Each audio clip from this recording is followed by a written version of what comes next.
श्राद्ध में आप भूखे को भोजन दुनिया को करा सकते हो, लेकिन पूर्वजों के लिए जो श्राद्ध की बात है, ओनली ओनली ओनली, सिर्फ केवल केवल केवल ब्राह्मण। श्राद्ध कर्म में ब्राह्मण, तर्पण में ब्राह्मण। मंत्र तो किताब में से कोई भी सीख ले, लेकिन राइफल, बंदूक, हथियार जो क्षत्रिय के कंधे पर अच्छा लगता है और किसी के कंधे पर थोड़ी अच्छा लगता है। मंत्र तो कोई भी याद करके पढ़ ले, लेकिन जो ब्राह्मण के मुख से मंत्र निकलता है उसकी तो बात ही अलग है। और पढ़ लेंगे मंत्र को, मंत्र बोलेंगे, मंत्र मंत्र मंत्र मंत्र ही बोलेंगे, लेकिन जो उसके मुख से जो निकलता है वो बात अलग है। तो श्राद्ध, तर्पण, विवाह, अग्निहोत्र, शांति कर्म, ये मांगलिक कार्य ये ब्राह्मण के ही द्वारा होते हैं, तब देवता उससे बहुत संतुष्टि को प्राप्त होते हैं।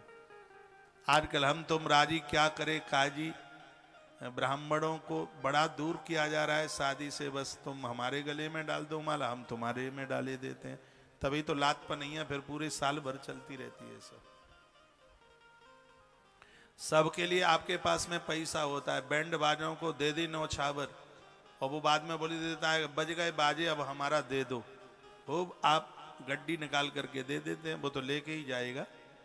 लेकिन जब ब्राह्मण कहता है दक्षिणाम समर्पयामी, तो पत्नी की तरफ देख करके मुस्कुराता है। पत्नी कहती है क्यों हंस रहे हो, देखो ब्राह्मण जी कितना बड़ा मंत्र पढ़ रहे हैं, ऐसा लग रहा है पता नहीं कितने गांव ब्राह्मण देवता ने मांग लिए हैं। श्रद्धा के सब चीज में देने को होता है, लेकिन जब ब्राह्मण को देने की नंबरी आती है, समय आता है, हमें उधारी नहीं होनी चाहिए। मजदूर की मजदूरी और आचार्य की दक्षिणा। एक दिन मैं बोल रहा था, पता नहीं कब, यज्ञ का धुआं बंद हो उससे पहले दक्षिणा, और देह से पसीना ना सूख पावे उससे पहले मजदूरी दे दीजिए, यही पुण्य की बात है। दक्षिणा में बिल्कुल भी उधारी नहीं। और वो बड़े बड़भागी हैं, भाग्यशाली हैं जिनका विवाह ब्राह्मण की सानिध्यता में हुआ।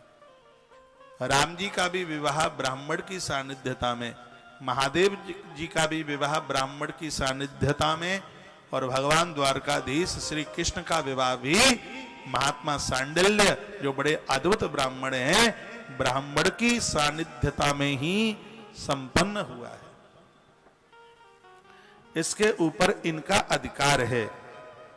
श्राद्ध में, अग्निहोत्र में, शांति कर्म कार्यों में, इन मांगलिक कार्यों में ब्राह्मण को बहुत उत्तम माना गया है, और यह कार्य ब्राह्मण के द्वारा ही होने चाहिए। आप गृह प्रवेश कराते हैं, कोई अच्छा सा ब्राह्मण आ जाए, बढ़िया तरह से विधि जानकारी उसको सब आती है और वो करके चला जाए, मैं गारंटी के साथ कह सकता हूं आपका घर किसी देवलोक से कम नहीं होगा। आपके घर में सर्व प्रकार के आनंद होंगे, लेकिन वो हो किसी ब्राह्मण के द्वारा।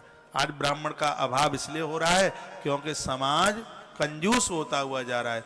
सबके लिए उनके पास पैसा है, ब्राह्मण को देने के लिए नहीं है। आपको पता है कि ब्राह्मण जब वेद पढ़ता है, मैंने अपने जीवन में अनुभव करके देखा है कितना कष्ट होता है। 16 वर्ष में वो ब्राह्मण अपने वेद के कोर्स को पूरा करता है। ये पढ़ाई 3 साल की नहीं है, 5 साल 4 साल की नहीं है, 16 वर्ष में ये पक्का पंडित बनता है। किसी महात्मा को मेरा बुरा न लगे, साधु बनने में देर नहीं, महात्मा बनने में देर नहीं लगती, लेकिन ब्राह्मण बनने में पूरा जीवन लग जाता है, और तो भी नहीं बन पाते।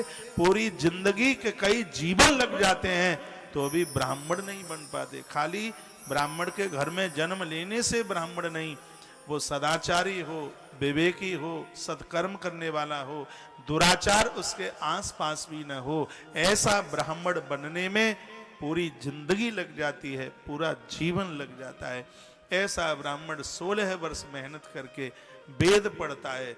जजमान नवरात्रा में 9 दिन के लिए बुलाता है और लास्ट के समय में 1100 रुपए का लिफाफा पकड़ा देता है उसको।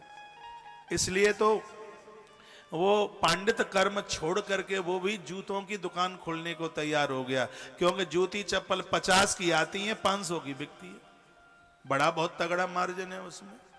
फिर भी दुकानदार ये कहता है कि आपसे हमने कुछ कमाया ही नहीं है। यह ब्राह्मण जूते चप्पल की दुकान न खोलें, इसलिए इस वैदिक संस्कृति को जिंदा बना करके रखो। कुबेर का भंडार भी इसके मंत्र के ऊपर समर्पित कर दिया जाए। ब्राह्मण के एक मंत्र की कोई दक्षिणा का चुकता नहीं कर सकता। उसको भी घर गृहस्थी, उसका परिवार होता है। 9 दिन जजमान के यहाँ निकाल करके आवे और जजमान उसको 1500 रुपया दे दे, तो फिर वो अपना घर परिवार कैसे चलाएगा? वो इन सब स्थितियों की वजह से ही आज वैदिक परंपराएं है, उस घर की बेटियां राजमहलों में जाती है, आनंद मनाती हैं, समय से पहुंचती है। ये मैंने मार्कंडेय पुराण में